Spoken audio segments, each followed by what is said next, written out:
Halo guys, apa kabar? Semoga baik-baik saja. Kali ini kita ingin membawakan materi yang berjudul paradigma naratif. Jika kalian suka dengan cerita-cerita dari seseorang yang ahli maupun yang tidak, dan ceritanya maupun fiksi ataupun non-fiksi, selamat tanpa sadar kalian telah melakukan yang namanya paradigma naratif. Jadi apa itu paradigma naratif?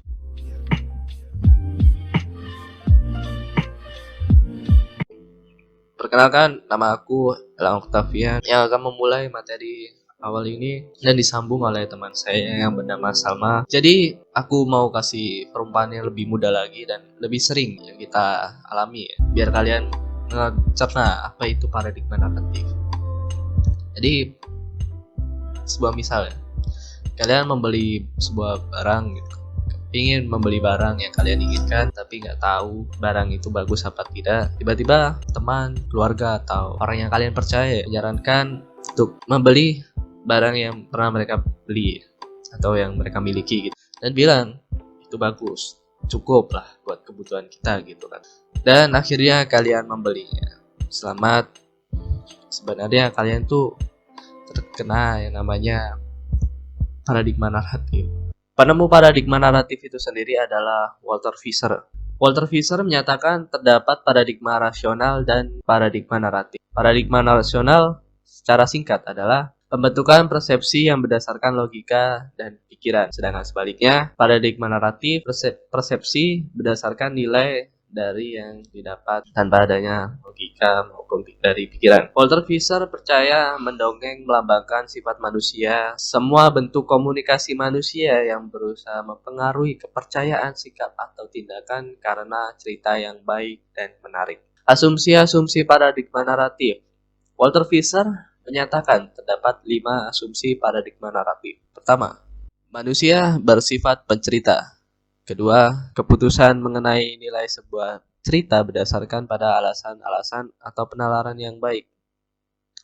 3, alasan yang baik ditentukan oleh sejarah, biografi, budaya, dan karakter. 4, rasionalitas berdasarkan penilaian banyak orang mengenai konsistensi dan kejujuran cerita. 5, kita mengalami dunia yang dipenuhi oleh cerita dan kita harus memilih di antara kesemuanya. Jadi intinya Walter Fisher tuh menyatakan manusia bersifat pencerita. Di situ saya jujur pendapat dengan beliau bahwa kita sendiri cenderung suka mendengarkan tanpa tahu, harus mencari faktanya. Dari 5 poin asumsi tadi, penting bahwa dalam sebuah cerita harus ada alasan dulu kenapa kita harus mengikuti atau percaya dalam sebuah cerita tersebut. Alasan-alasannya dari sejarah, biografi, budaya, dan kejujuran dari cerita tersebut. Tidak sembarangan cerita itu kita percaya begitu saja. Dari cerita yang tadi, kalau kita sambung, sebenarnya ya harusnya kita tuh mencari tahu sendiri barang tersebut. Harus langsung kita pegang, kita coba, daripada mendengarkan apa yang orang bilang gitu. Karena menurut saya, setiap orang penggunaan sebuah barang itu berbeda-beda. Untuk kesamaan mungkin ada beberapa, tapi sekali lagi kebutuhan seseorang itu berbeda-beda. Jadi alangkah baiknya kita harus berpikir secara rasional dan juga berlogika bahwa itu barang yang memang kita inginkan harus sesuai dengan kebutuhan kita.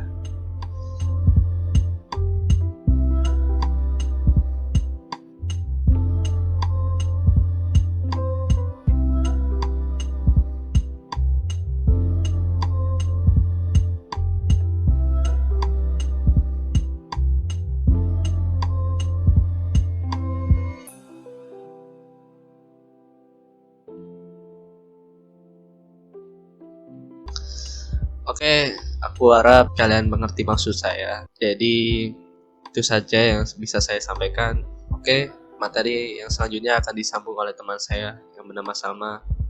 Baik, saya Salma. Di sini saya akan melanjutkan materi dari Elang, yaitu konsep-konsep penting dalam pendekatan naratif. Yang pertama narasi, yang kedua rasionalitas naratif yang mencakup koherensi atau probabilitas dan kebenaran. Yang ketiga logika dari pertimbangan yang sehat. Narasi dalam perspektif Visser mencakup deskripsi verbal atau nonverbal apapun dengan urutan kejadian yang oleh para pendengar diberi makna. Istilah narasi merupakan sebuah tindakan simbolik kata-kata atau tindakan yang memiliki urutan dan makna bagi mereka yang hidup, menciptakan atau menginterpretasikan mereka. Rasionalitas naratif, yaitu koherensi naratif, adalah konsistensi internal suatu informasi atau bisa juga disebut dari kisah atau pengalaman atau menilai koherensi sebuah cerita. Pendengar akan bertanya, apakah naratif ini terdengar runtut dalam cerita yang konsisten? Contohnya, mahasiswa yang menjadi relawan dalam membantu korban bencana alam. Tipe-tipe koherensi yang spesifik ada 3. Yang pertama, koherensi struktural yang merujuk pada tingkatan di mana elemen-elemen dari sebuah cerita mengalir dengan lancar. Yang kedua, koherensi material merujuk pada tingkat kongruensi antara salah satu cerita dengan cerita yang lainnya seperti berkaitan dengan cerita tersebut.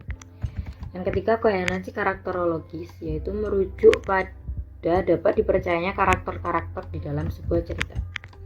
Fidelitas naratif atau kebenaran, yaitu kesesuaian karakter tokoh dengan pengalaman atau cita-cita dari komunikan tersebut. Contohnya, seorang politikus yang sudah menepati janjinya pada para masyarakat untuk memperbaiki jalan-jalan yang rusak pada desa tersebut. Jujuran atau reliabilitas dari sebuah cerita. Cerita dengan kebenaran terdengar sungguh-sungguh bagi seorang pendengar. Walter Visser menyatakan bahwa ketika elemen-elemen sebuah cerita mempresentasikan sebuah pernyataan-pernyataan akurat mengenai realitas sosial, elemen tersebut memiliki kebenaran. Oke guys, jadi itu semua penjelasan dari kita mengenai paradigma naratif dengan penjelasan yang kita pahami. Sekian dari kami, mohon maaf bila ada salah. Wassalamualaikum warahmatullahi wabarakatuh.